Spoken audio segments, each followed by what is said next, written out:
우리가 아래로 떨어지는 이유는 중력의 영향을 받기 때문입니다. 그래서 아무리 높이 점프를 뛰어도 결국은 다시 바닥으로 내려올 수밖에 없고요. 열심히 하늘로 총을 쏴도 이 총알은 다시 땅으로 떨어지게 되죠. 그렇다면 이렇게 중력이 물체를 아래로 떨어뜨릴 때 이 힘이 전달되는 것에 어떤 속도가 존재할까요? 결론부터 이야기하자면 당연히 존재합니다. 그리고 이 속도는 빛의 속도와 같죠. 그런데 이 부분은 뭔가 이상하죠? 사실 우리는 중력이 존재한다는 것까지만 알고 있고 실제로 이 중력을 전달하는 매개체에 대해서는 모릅니다. 그리고 이는 큰 문제죠. 예를 들어 우리가 캐틀벨을 들고 있다고 해보겠습니다. 이 경우 캐틀벨을 위로 들기 위해서는 우리의 손으로 직접 캐틀벨에 힘을 가해야 하는데요. 이때 우리의 힘을 전달해주는 매개체의 역할을 하는 것이 손이 되고요. 손을 뻗는 속도에 따라서 캐틀벨에 가해지는 힘이 전달되는 속도도 조절할 수 있게 되죠. 그래서 우리가 만약 손의 존재를 모르고 있다면 이 힘이 전달되는 속도도 알 수 없을 겁니다. 그렇다면 우리는 어떻게 보이지 않는 중력의 속도를 알 수 있는 걸까요? 이 부분에 대한 해답은 우리에게 익숙한 상대성 이론에서 확인할 수 있습니다. 사실 중력의 존재를 처음 발견했던 사람은 뉴턴으로, 뉴턴은 자신의 중력 이론인 만류 인력의 법칙을 통해서 질량이 있는 물질 사이에 발생하는 것이 중력이라고 정의를 내렸고요. 중력이 전달되는 속도에 대해서는 무한하다고 생각했죠. 즉 질량을 가진 물질들이 있다면 그 즉시 중력이 발생하여 서로를 잡아당긴다고 이야기한 겁니다. 하지만 뉴턴의 이런 생각들은 지금 보이는 사진으로 인해서 모두 뒤집히게 되죠. 왜냐면 이 사진이 의미하는 것은 중력이 물체 사이에 생기는 인력이 아니라 시공간의 휘어짐이라는 것을 뜻하기 때문입니다. 이런 현상을 중력 렌즈 효과라고 부르는데요. 단순하게 이야기하자면 이 효과는 중력으로 인해 구부러진 시공간을 빛이 직진으로 통과하게 되면서 우리의 눈에는 마치 빛이 휘어지는 것처럼 보이게 되는 현상을 이야기하죠. 그래서 중력 렌즈 효과가 나타나게 되면 이 사진에 보이는 것처럼 빛이 왜곡되어 보이게 되고요. 이런 현상이 나타날 수 있다는 것은 결국 뉴턴의 생각과는 달리 중력이 시공간의 휘어짐임을 뜻하기도 합니다. 그런데 이 부분은 이상하긴 하죠. 중력이 도대체 뭐길래 시공간까지도 휘어지게 만들 수 있는 걸까요?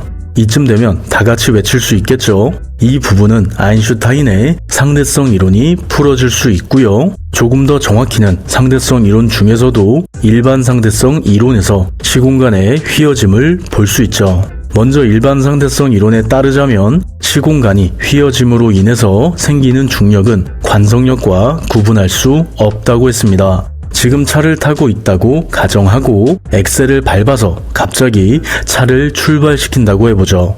이 경우 우리는 멈춰있는 상태에서 갑작스럽게 출발하면서 가속도를 가질 수 있게 되고요. 이로 인해 우리는 뒤로 당겨지는 것과 같은 느낌을 받을 수 있게 되는데요. 이렇게 생기는 힘을 관성력이라고 하죠. 이런 힘이 생기는 이유는 이 세상에 존재하는 모든 물체가 가만히 있을 땐 가만히 있으려고 하고 움직일 땐 계속해서 움직이려고 하는 관성이라는 성질을 가지고 있기 때문입니다. 예를 들어 우리가 고무줄을 당기고 있다고 해보죠. 이 경우 고무줄은 원래의 모습으로 돌아가기 위해서 우리의 손에 힘을 가하게 되는데요. 관성력도 이와 비슷한 힘이라고 할 수 있습니다. 멈춰있는 자동차 안에 있는 우리는 계속해서 멈춰있고 싶어 하기 때문에, 즉 고무줄처럼 원래의 상태를 가지려고 하기에 자동차가 앞으로 가속했을 때 마치 누군가 뒤에서 당기는 것처럼 느껴지게 된다는 것이죠. 다만 여기서 우리가 느끼는 힘은 그저 물질의 성질에 의한 것이기 때문에 실제로 힘이 가해졌다고는 볼 수 없는 가짜 힘입니다. 그리고 이렇게 생기는 관성력과 중력을 상대성 이론에서는 서로 구분할 수 없다고 한 것이죠. 이번에는 우리가 엘리베이터 안에 있다고 하고 이 공간에 존재하는 중력을 0이라고 가정하겠습니다. 이 경우 엘리베이터가 멈춰 있는 상태라고 한다면 우리는 중력을 느낄 수 없겠죠. 하지만 반대로 이 엘리베이터가 위를 향해서 가속 운동을 하고 있다고 한다면 자동차에서 뒤로 당겨지는 것을 느꼈던 것처럼 엘리베이터가 위로 향하게 되면서 우리의 몸은 아래로 당겨지는 것과 같은 느낌을 받을 수 있을 겁니다. 이때 만약 우리가 바깥의 상황을 전혀 모른다면 엘리베이터 안에서 느껴지는 힘이 관성에 의한 것인지 아니면 중력에 의한 것인지 구분할 수 없겠죠. 그리고 이런 현상은 실제로 전투기 내부에서도 일어나고 있습니다. 전투기를 타고 속도를 높이게 되면 전투기의 가속도에 따라서 강한 중력을 받는 것과 같은 효과를 느낄 수 있죠. 이로 인해서 전투기 조종사들은 강한 중력을 견딜 수 있는 훈련을 하고 있습니다. 이렇듯 실제로 중력은 가속도와 구분될 수 없으며 바로 이 부분에서 시공간의 휘어짐도 볼 수 있죠. 다시 엘리베이터로 돌아와서 이번에는 관찰자의 입장에서 이 두 엘리베이터를 보도록 하겠습니다. 다만 이번에는 엘리베이터 내부에서 빛을 쏘고 있다고 가정해보죠. 이 경우 멈춰있는 엘리베이터에서 빛은 직진으로 나가서 벽에 부딪히게 될 겁니다. 하지만 반대로 위로 움직이는 엘리베이터에서 빛은 엘리베이터를 따라서 움직이게 되므로 관찰자의 입장에서 빛이 아래로 휘어지는 것을 볼 수 있는데요. 바로 이 부분을 통해서 중력은 시공간을 휘어지게 한다는 것을 알 수 있습니다. 왜냐하면 빛은 항상 공간을 따라서 앞으로만 가기 때문이죠. 그래서 빛이 휘어져 보인다는 것은 시공간이 구부러져 있다는 것을 의미하게 되고요. 이에 대한 강력한 증거로서 앞에서 본 중력 렌즈 효과를 그 예로 들 수 있죠. 그리고 이를 통해서 우리는 중력의 속도도 알 수 있습니다. 여기 아주 잔잔한 물이 있다고 해보죠. 만약 우리가 이 위에 어떤 물체를 떨어뜨리게 된다면 어떻게 될까요? 당연히 그 물체가 떨어진 그 위치를 기준으로 물의 표면이 휘어지면서 퍼져나가게 될 겁니다. 그리고 중력이 시공간의 휘어짐이라면 중력도 물에서 퍼지는 파장과 마찬가지로 온 우주의 시공간을 구부리며 퍼져나가게 되고요. 이 물결을 중력파라고 부릅니다. 그리고 중력파는 결국 시공간을 따라서 이동하게 되는 것이기 때문에 중력을 전달하는 매개체를 모른다고 해도 중력파를 이용하면 중력의 속도를 알 수 있게 되죠.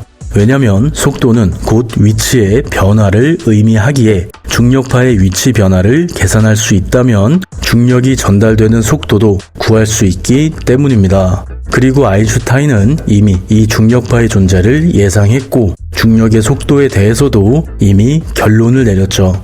아인슈타인의 시선에서 중력의 전달은 결국 시공간의 왜곡이었기 때문에 중력의 전달은 질량이 없는 물체의 이동과 다를 것이 없다고 할 수 있었고요. 이런 물체의 이동은 우주의 최대 속도인 빛의 속도와 같을 수밖에 없다고 생각했죠. 그래서 최종적으로 중력이 전달되는 속도는 빛의 속도와 같다는 결론을 내리게 되었습니다. 그리고 2016년 아인슈타인의 생각이 옳았다는 것이 직접적으로 증명되었죠. 현재 우리가 보고 있는 이 그래프가 중력파를 직접적으로 관측한 그래프입니다. 이 중력파의 경우 라이고에서 관측했고요. 두 개의 블랙홀이 서로 합쳐지는 과정에서 중력파가 발생한 것으로 밝혀지게 되었습니다. 두 개의 블랙홀이 서로 합쳐지게 되면 이 과정에서 서로 가까워졌다가 멀어졌다가를 반복하게 되는데 이때 시공간이 마구잡이로 휘어지게 되면 물결과 같은 중력파가 만들어지게 되고요. 라이고에선 이렇게 만들어진 중력파를 관측하게 된 것이죠. 따라서 아인슈타인의 생각과 마찬가지로 중력파가 실제로 존재한다는 것이 밝혀지게 되었고 이에 따라 이론적으로 중력은 시공간을 따라 전달되며 이 속도는 빛의 속도와 같다고 할 수 있게 되었습니다. 물론 엄밀히 이야기하자면 실제로 중력의 속도에 대해서는 논의가 진행 중인데요. 그 이유는 중력파의 속도에 대해서 아직 정확한 결론을 내리지 못했기 때문입니다. 하지만 이에 대해서는 나중에 더 자세하게 다루도록 하고요. 현재는 중력이 전달되는 속도가 이론적으로 빛의 속도와 같다고 알고 있으면 됩니다. 그리고 이로 인해서 조금 재밌는 일이 벌어지는데 태양이 말도 없이 갑자기 사라진다고 해도 잠깐 동안 지구가 궤도를 유지할 수 있다는 점이죠. 사실 이미 알고 계시겠지만 태양으로부터 오는 빛은 모두 과거의 빛입니다. 왜냐면 태양에서 출발한 빛이 지구에 닿는 데까지 약 8분 20초가 걸리기 때문이죠. 그리고 중력 역시 빛의 속도와 같기에 지구에 도착하는데 약 8분 20초의 시간이 걸리게 됩니다. 그래서 태양이 갑자기 사라진 지구를 보자면 약 8분 후에 지구는 모든 빛을 잃어버리게 됨과 동시에 우주 공간으로 튕겨나가게 되고요. 지구는 얼어붙은 상태로 영원히 우주를 떠돌아다니게 될 겁니다. 그리고 정말 만약에 지구가 태양과 같은 항성을 만날 수 있다고 한다면 이 확률은 0.0000000000000000000625% 이하라고 할 수 있고요. 만약 다른 항성을 만나게 된다면 최소 258만 년 이상의 시간이 걸리게 될 겁니다. 마지막으로 정리해보자면 일반 상대성 이론에 따라 중력은 결국 시공간의 휘어짐이라고 할 수 있는데요. 이에 대한 증거로는 중력 렌즈 현상과 중력파의 관측을 예로 들 수 있습니다. 그리고 이렇게 중력이 시공간의 휘어짐이라고 한다면 결국 중력도 시공간을 이동하며 전달된다고 할 수 있고요. 이때 중력의 에너지는 유한하지만 질량은 없다고 할 수 있기 때문에 이론적으로 이 속도는 우주의 최대 속도인 빛의 속도와 같다고 할 수 있습니다. 영상 봐주셔서 감사합니다. 중력이 전달되는 것에도 속도가 있듯이 이 우주에서 즉시 이루어지는 것은 없다고 할 수 있죠. 그래서 지금 당장 어떤 일의 결과가 보이지 않는 건 어쩌면 당연한 일이 될 수도 있으니 지금 당장 눈앞에 결과가 없더라도 크게 좌절하지 않았으면 좋겠습니다. 그럼 내일도 조금 더 행복한 하루 되길 바래요. 윤맨.